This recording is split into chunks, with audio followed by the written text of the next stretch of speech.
wetwogerera mpola mpola bambi nabwe kityo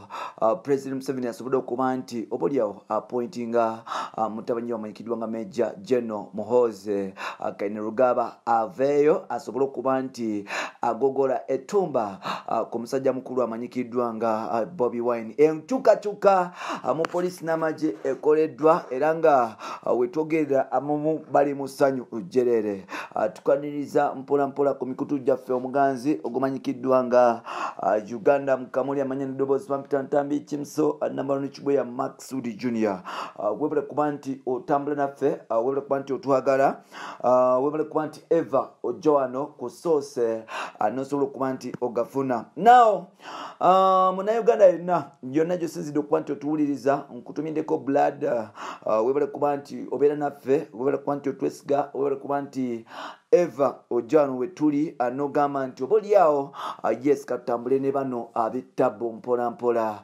Mugamba mutya bachali bange mwenna. Nadia Ali ogamba otya mukwano nkutumiddeko. Ruth ogamba otya Promise Kenzo Rihanna ogamba otya Rita Kais baby ogamba otya ne bachali abalala mpola mpola mbatumiddeko no mwenna mu kifo mu kiti ekyenjawulo ntumiddeko na buli Munnayuganda yenna mpuliriza ngenda basaba tukume eddembe tukume emirembe.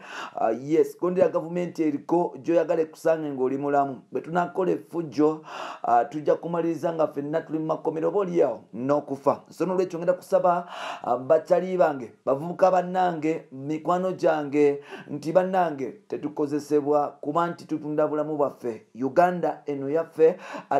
tukyasobola okuba nti twachivinga ebintu ebyenjawulo nga tukuma emirembe mpola mpola. Mbatumiddeko bambi ba mikwano, mbatumiddeko mwenna ba mikwano. Ngenda nasaba na buli omu n'abalina obuyinza nti ate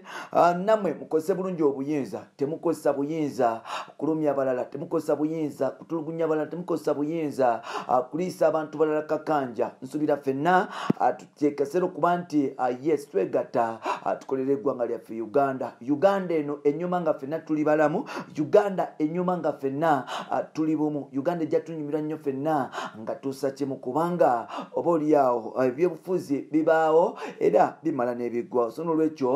Uganda yamaanyi okusinga ekintu ekirala kyonna. Ngenda kusaba bannayuganda ffenna gye tuli tusobole okuba nti tukuuma emirembe, tusobole okuba nti tweyagala, buli omu awagire sayidi ye. Obutawagira omu tebuba bulabe. Bobi Wine yatuyimbira dde ekintu kino naye ng'ate ennaku zino ndaba ng'ate ye kyeyayimba kiri opposite. Obutamuwagira kifuuka kirabe. I don't know why people they always react bad way naye ng'ate kyekyo bannange twekuume tweyagale. Ennaku z'omwezi nga 14 January genda olonda akaluluko yena gwolonze yes yoyo gona bolonze. Katugende mu maaso omukulembeze w'eggwanga ng'ate y'omuduumizi w'amagye ku ntikko General Yoweri Tumuhabura Museveni Uncle Joero bambi General avuddeyo n'akola enkyukakyuka mu magye ne poliisi ne mu kitongole kya poliisi era nga waliwo bingi ebikyuse mu ggwanga mpola mpola naye nga ekyogeza bannayuganda obwama kyekifo General yes James Birungi mwabadde ekifo kino bakiyita Special Force of Command yes SFC ejja lino likuma president w'eggwanga. Bakoze enkyukakyuka nene like bakoze enkyukakyuka mu poliisi waliwo bebasuddeko Uncle Sabit bamugye waliwo bebakoze bingi naye ng'ate abantu we bafunye interest we wali ekitongole kikuuma president w'eggwanga. Ekitongole kino bakiyita SFC. President Museveni agenze n'akola enkyukakyuka. Ekitongole kino kibadde kikulirwa oba kiduumirwa musajja mukulu amanyikiddwa nga James Birungi mpola mpola nga yabadde akikulira naye ng'ate getufuna obanga kimaze okukakasibwa nti General Kainerugaba Muhoozi saawa zino yazze mu kifo ekyo okuba nti adumira ejje erikuma president era nga James Birungi obolyawo yasindikibwa embuyo kuba nti agenda mu kitongole kirala okuba nti akitereza. Wano nno atamanyi tewali atamanyi General Muhoozi saagala mwesirwaze ffenna tumanyi General Muhoozi. General Muhoozi abadde awabula president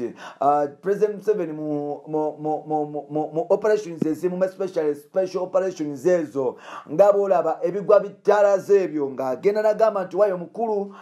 tulina okukola kino na kino tulina okukozesa forces zino na zino tulina okukola kino na kino omukulu oyo abadde abikwasaganya mpola mpola ate nga oba oliawo abadde operations zibadde successful General Moz yasoma ebyamagye yagendako South Korea nagendako China mubangufu mu military so nolwekyo amanye ekyokola wetugendera mu 2021 ng'effujjo oba oliawo lisuubirwa okukolebwa ludda oluvuganya gavumenti era nga wano nno gavumenti mukuba nti yetegekera yetandise okuba nti eretta abasajja oba oliawo abalina potential tetugamba nti Geno oli talina potential alina potential kubanga byakoze abikoze naye ate bongedde okuba nti banyweza operations ez'enjawulo era nga wetwogerera mu kulaba Geno Yoweri Kaguta Museveni uncle Joel yes the top Geno yavuddeyo n'akola enkyukakyuka n'aleeta Geno Kenneth Rugaba Muhoozi ate ng'ono mutabanyi we ddala sagala kikozesa mutabanyi we because he has been there, he has been working so hard okutuuka watuuse so I don't want like to kubanga appointing mutabanyi we just I think he has done something, he has done some operations ezalabirwako nezetamanyi so like finally bamu appointings okubeera nga ye top command in chief muje erikuuma president erimanyikidwa nga SFC lino ejje terisaaga gwe bw'okola effujjo ne bakugamba nti SFC yo muganda wange odduka misinde eringa red top lino ejje lyerimu kulyasabula Bobi Wine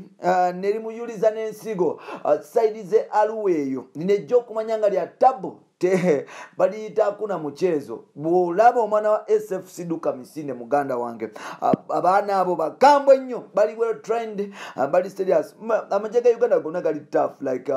toyinza kunyooma department nobo osanga mwana wa LD yali well trained oyinza okulowooza oba training bagijjawa naye nga like nga Uganda egenzigeza mu maaso n'okuba nti ekyusa security egumya security yaayo mpola mpola n'okwetegekera oba oliawo okulonda okujja mu maaso enkyukakyuka egeze maaso n'okuba nti ekolebwa Gen. Kenneth Rugaba Muhoozi bamuleese abantu bagambye nti oba oliawo baagala baleese Geno okuba nti akakkanya Bobi Wine etumba amugolola etumba n'okuba nti oba oliawo agenda mu maaso n'okuba nti asala ku bagizi ba gavumenti abavadde n'effujjo eyitirivu mpola mpola mu kulonda okujjako era nga tusuubira embooka empitirivu ddala wano nno byamana Uganda just yase naye ng'ate oba oliawo si kituufu abana bagamba nti Geno ebbanga lyamaze nga asavinga mu magye nsuubira kikaseera okuba nti oba oliawo atakinga over ebimu ebisinga obungi abalala si basanyufu nga bagamba nti lwaki president era alese mutabanyiwe oba oliawo nakyo ekibuuzo osobola okukyebuuza I don't know why sikirinako buyinza naye ng'ate for the good of the nation kyonna nsuubira mu president yakoze agezaako okuba nti atereeza ggwanga now waliwo amawulire oba oliawo tubadde tulaba president ngagamba nti waliwo abagezaako okuba nti baagala kutambula Uganda nga bayambibwako ba foreigners ab'enjawulo so nolwekyo president Museveni yagamba nti whoever tries this we shall crush you